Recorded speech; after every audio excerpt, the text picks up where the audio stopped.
Good day, folks, and welcome to review number 60. Today we're going to look at the most expensive toy I've reviewed yet. It's the 2012 Volkswagen Beetle, or as I affectionately refer to it, Classics Bumblebee 2.0. So let's start off by looking at Bumblebee in his vehicle mode. Okay, so maybe all he has is a vehicle mode. Give me a break, I'm a Transformers reviewer. The 2012 Beetle has ditched the rounded cutesy look of the previous generation and has gone for a more classic look. Personally, I loved the classic Beetle and I really didn't care for the new Beetle, so this new look is really what attracted me to the car. To start with, the hood has been lengthened, getting rid of that almost circular shape that the previous generation Beetle had. The roofline has also been lowered and stretched, really matching the lines of the classic Bug. The circular taillights have been replaced in favor of a more modern design, further damping down that cute factor. Of course, I also had to add a couple personal touches here to make this car my own. The rims are also very classic looking, with rounded chrome hubcaps over black painted wheels. Under the hood, I have the 2.5-liter inline 5-cylinder power plant. There is also a 2.0-liter turbocharged 4-cylinder available. Now, many automotive reviewers have complained about the 2.5-liter motor not having enough pickup when compared to the turbo, which I'll go into later, but I'm still very satisfied with its performance. Moving on to the interior of the vehicle, we find that the doors, steering wheel, and dashboard are all accented with the same gloss yellow as the exterior paint. The controller for the heated side mirrors is located next to the door handle. The doors are also outfitted with accent lights under the door trim and around the speaker. The color of the lights can be changed to red, white, or blue. There are plenty of storage compartments in the dash, with a small upper glove box, another throwback to the classic Beetle, and a more traditional lower glove box down here. There's also a small storage compartment just to the left of the steering column. The instrument cluster gives you the 3 standard gauges, tachometer, speedometer, and fuel level, with a multifunction display in the center. A switch at the end of the wiper control stalk allows you to toggle through the different informational displays, from coolant temp to fuel mileage to a digital speed readout. Now, this model came with the basic stereo package, which I was glad to find out sounds just as good as the premium monsoon package I had in my old Pontiac. The stereo controls are all pretty self-explanatory, with maybe the exception of the media button. Now, this button will show different inputs, such as CD, media input, or Bluetooth, as they are available. You can select your desired input using the multi-purpose buttons below the display. Now, if you like to listen to music or podcasts from your iPhone or iPod, an iPod connector comes standard and is located in the lower glove box.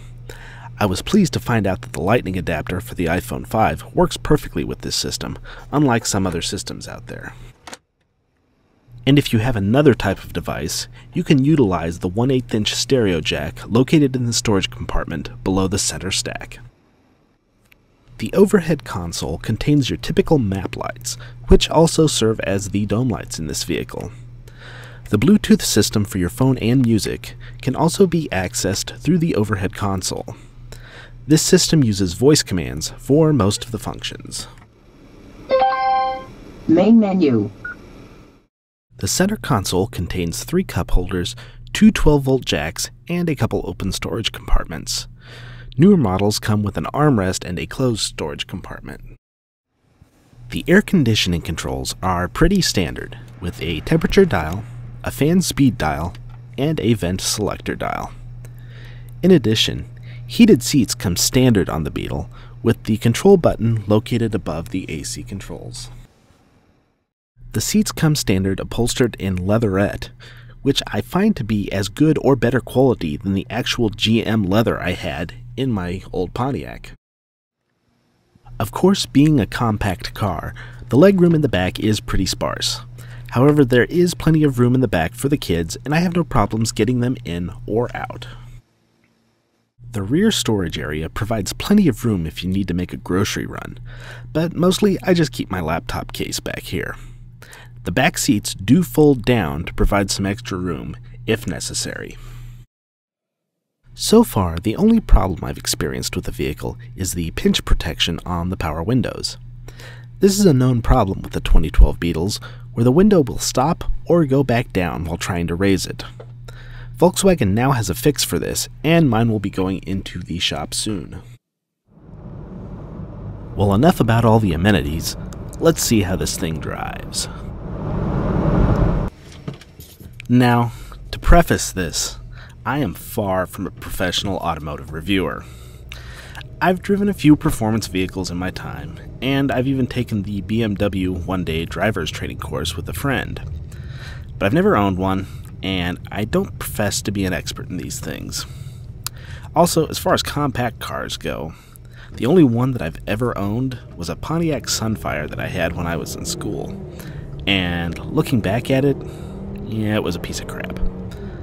But given that, I am very pleased with the way the 2012 Beetle handles. The stiff suspension and wide wheelbase allow the vehicle to handle turns very well. In fact, I've found that roads that I used to find exciting with my old G6 are now really pretty tame when I drive them with the Beetle. Acceleration can be very good with the Beetle, but I have to mark this with an asterisk though. When driving with the transmission in the standard drive position, the car suffers from substantial throttle lag, and the shift points are pretty conservative. And most likely this was done to improve fuel economy.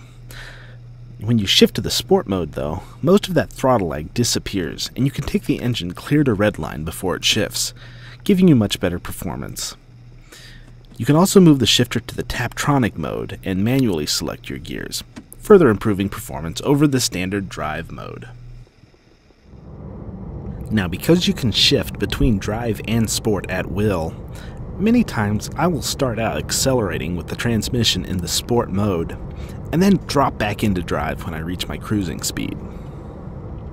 Now, speaking of cruising, I have a lengthy commute to work, and most of that is highway driving.